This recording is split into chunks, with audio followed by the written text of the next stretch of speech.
Okinawa não é Japão, identidade e conflitos.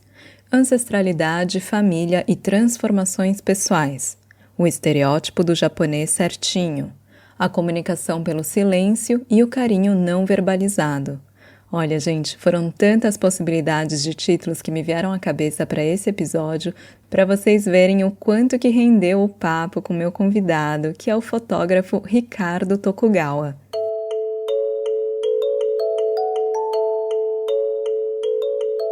Oi, gente! Começando o episódio 38 do Pitcast, em que eu converso com o Ricardo Tokugawa, que nasceu em São Paulo e é neto de imigrantes okinawanos.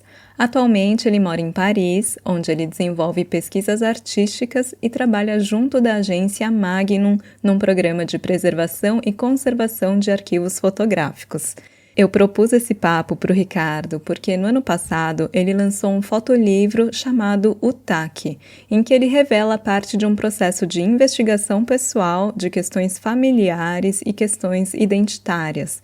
E quando eu estive no Brasil, alguns meses atrás, eu pude apreciar esse livro, que é uma obra lindíssima e que vem conquistando reconhecimento no Brasil e fora do Brasil, em festivais de fotografia na Argentina, Singapura, na França, entre outros.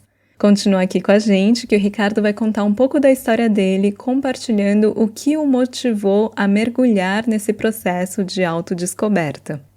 Ricardo Tokugawa, muito obrigada por ter topado esse convite para a gente bater um papo. Eu estou super curiosa para saber mais sobre seu trabalho, sobre o livro, sobre todas as pesquisas que esse projeto envolveu. E começando assim, Ricardo Tokugawa, né? Seu sobrenome chama muita atenção, inclusive nos cursos, né, que você participou, a gente sempre tirava sarro, enfim, para quem conhece um pouquinho da história do Japão, já fica de olho, nossa, Tokugawa, né? É o nome do Shogun do Japão. Me conta um pouquinho da origem do seu sobrenome, qual que é a história da sua família com o Japão e, enfim, Brasil, como que foi esse processo da imigração? Pete, primeiro eu que agradeço, né, o convite aqui para participar do podcast, é um prazer enorme, né, estar aqui falando com você, com todo mundo. Também eu acompanho o seu trabalho há muito tempo, admiro o seu trabalho, então é um prazer imenso estar aqui falando com você. Valeu!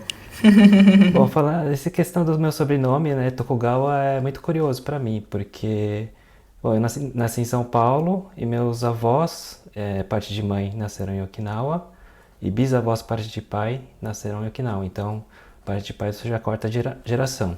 Assim, quando eu era criança, adolescente, eu fiz escola de japonês. Então, eu participei de um Kaikan, que não era uma associação japonesa, que não era ligada a nenhuma província. E naquela época, com 10, 11 anos, eu não tinha noção o que era Tokugawa, o que era a história do Japão, né? Tudo isso que eu fui aprender depois. Então, tudo que eu aprendi sobre a era Tokugawa, Shoguns, samurais, foram o que as pessoas iam me falando, né? Então, aquele período, as pessoas iam comentando comigo o que era aquela época, né? E tudo mais. E eu até lembro que, durante meu ensino fundamental, eu olhava os livros de história, procurava a parte da história do Japão, que geralmente era muito pouca, porque no Brasil a gente quase não estuda a história do Japão, né?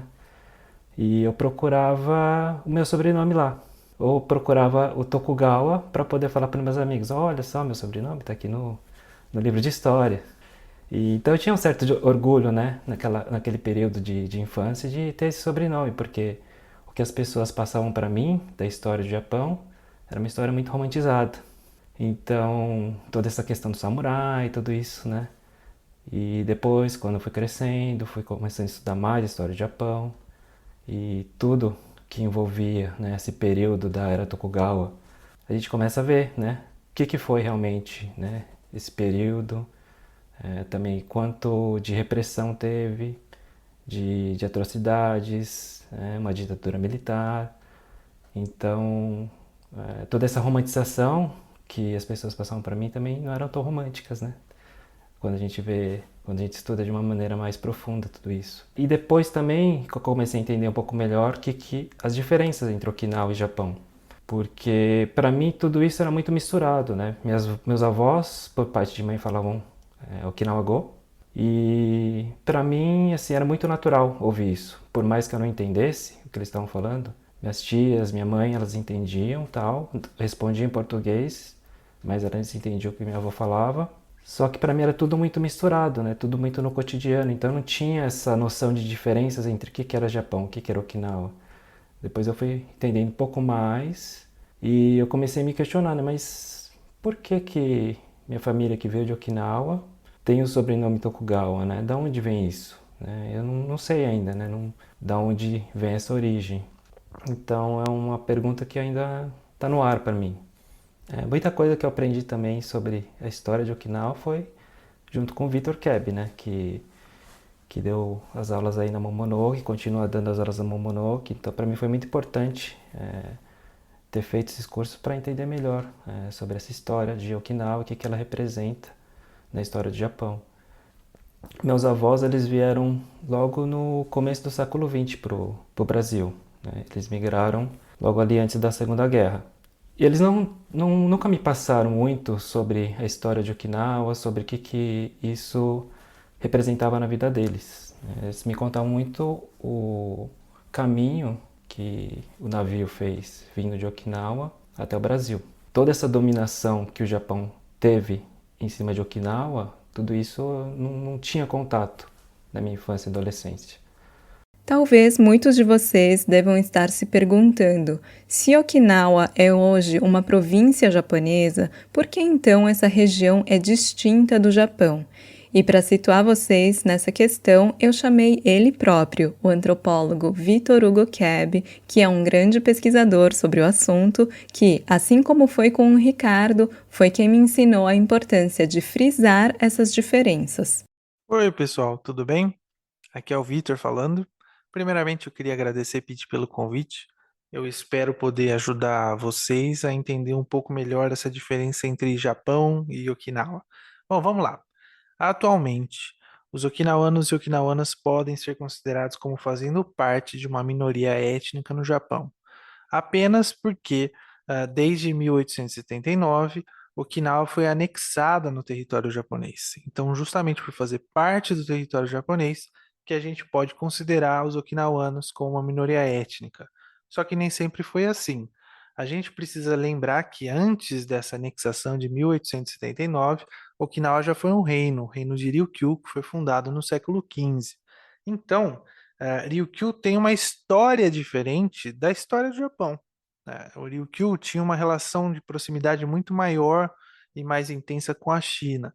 E para vocês terem ideia, tem alguns pesquisadores okinawanos, inclusive, que falam que Ryukyu foi o último braço da Rota da Seda no Pacífico. Naquela época, se alguém quisesse fazer comércio com a China, que já era uma grande potência no passado, precisava obrigatoriamente passar por Ryukyu antes. Então, Ryukyu, por ser esse hub comercial, se desenvolveu de um jeito muito diferente, foi influenciado, sofreu várias influências de países no entorno, de um jeito muito diferente do que rolou no Japão. E justamente por isso que Ryukyu e seus habitantes, os Ryukyuanos ou Uruchuanos, eles desenvolveram uma identidade cultural também distinta do Japão, obviamente. Né? Essa identidade, a gente consegue perceber essas diferenças primeiramente no idioma. Ryukyu se falava o Tinago ou Tinaguchi, que infelizmente é um idioma que está em desaparecimento, com exceção do Brasil, para vocês terem ideia. Graças à grande presença de vários descendentes de okinawanos e okinawanas aqui no Brasil, o Tinaguchi ainda é falado, e não é à toa que tem vários pesquisadores, inclusive do Japão, que vêm para o Brasil para aprender esse idioma como ele era falado em Okinawa antes, há muito tempo atrás. Outras marcas, outras características dessas diferenças culturais a comida é diferente, né? A gastronomia é diferente, as roupas são diferentes, as músicas são diferentes, as práticas religiosas são diferentes. E uma coisa que eu acho legal ressaltar é que Ryukyu deu uma centralidade feminina nas práticas religiosas que não aconteceu da mesma forma no Japão. Isso daí a gente observa até os dias de hoje. O culto aos antepassados feito em Okinawa também é um pouquinho diferente da maneira como ele é feito no Japão, justamente por conta das influências de outras religiões que chegaram em Okinawa e que afetaram as práticas religiosas ryukyuanas ou okinawanas de uma maneira diferente da maneira como rolou lá no Japão. Então, essas características culturais distintas que fazem com que Okinawa e os okinawanos tenham, né, sintam, né, uma identidade diferente da japonesa. Sei lá, de um japonês de Tóquio, um japonês de Shizuoka e por aí vai. É importante ressaltar isso.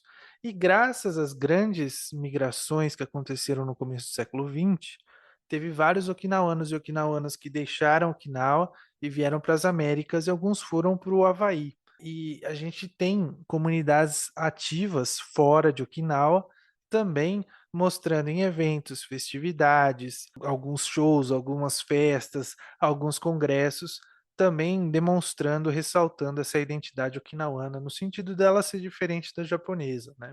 Eu espero ter ajudado vocês aqui, mesmo tendo sido uma explicação bem sucinta, mas é isso aí.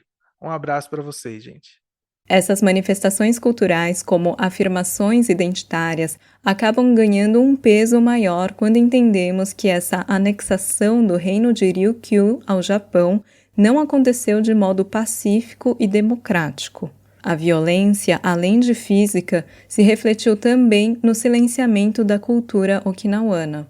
Então foi proibido, né, falar a língua originária de Okinawa, né, que seria o Okinawa-go, o Uchinaguchi. Todos os rituais e culturas foram proibidas de serem realizadas, né, nesse território ao sul do Japão. Mas isso veio junto com os imigrantes de Okinawa para o Brasil, né? Então todos esses rituais, como por exemplo o culto dos antepassados, onde a gente tem um Butsudan, tem um altar aos antepassados dentro da casa para poder acender um incenso, fazer umas rezas. Tudo isso também começou a ser praticado no Brasil e minha família fazia isso. Cada período, que eu também nem sei direito como funciona, a gente tem que fazer as missas para quem já faleceu, oferecer comidas, oferecer um monte de coisinhas ali, né, que é engraçado, porque com essa miscigenação que a gente tem entre o Brasil e Okinawa, Japão, muitas das coisas vão se transformando, né? Então, eu vi ali muito nessas comidas que a gente oferece, por exemplo, coxinha,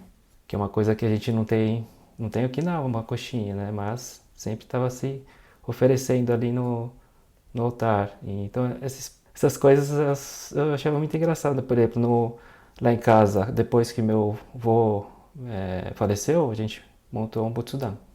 E sempre tinha uma garrafa de 51 lá no altar. Sendo que meu avô nem bebia muito, acho que nem bebia, não me lembro dele bebendo, mas tinha uma garrafa de 51, uma cachaça lá brasileira no altar, né? Então, esses elementos eu achava muito, muito interessante, muito engraçado, né?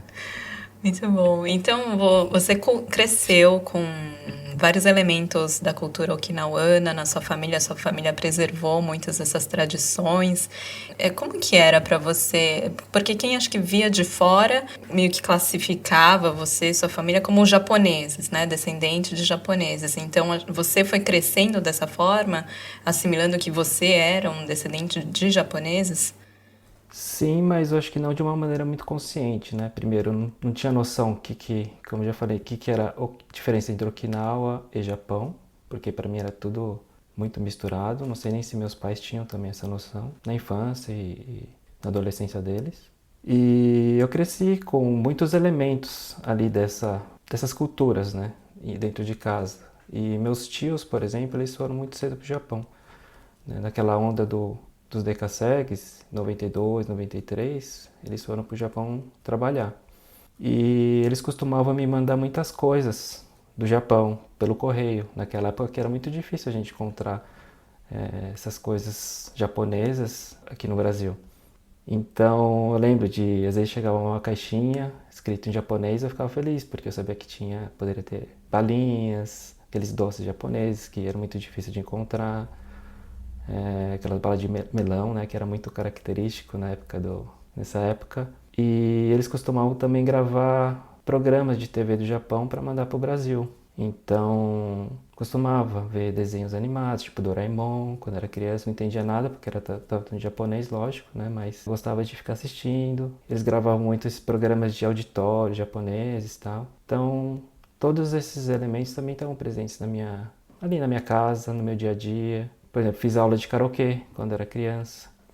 Participava de karaokê Taikai. Que máximo. Você gostava? Eu gostava, mas hoje em dia eu não suporto no karaokê.